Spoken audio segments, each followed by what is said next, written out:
ډېر خیال کوئ دی دغه کې د وهمونو د وسوسو کې په دې کې مه پرېوځئ دا د سړي ژوند ټول تباه و برباد کړي او صرف د عباداتو په مسله کې نه لکه د ښځې سره ژوند د بچو سره ژوند د ملګرو سره ژوند ټول سړی وهمي شي بیمار شي بس یاره ما چې دا ټلیفون وکړو او د ښځې اوچت نه کو دا به ګوره څه چلي زه به بدي شم کیدای شي بل چا سره یې لیڼي کیدای شي دی او دی دغه ملګری راپاسه ورځ کې یا کښېنه ویښ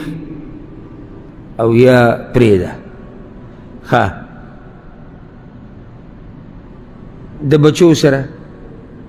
وهم وسوسې د ملګرو سره وهم وسوسې دا د چې ما ته داسې او د چې دا چلو او د چې دغه چلو ټول ژوند د سړي تباه و برباد شي نو د دې نه ځان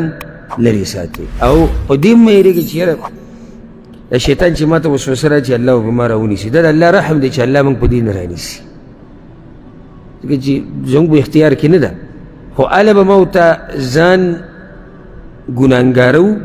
او هله به ما ورته ځان ته مشکل جوړو چې کله موږ شیطان ته دروازه کولاو پرېږدو موږ له پکار چې شیطان باندې د دروازه څه کړو بنده کړو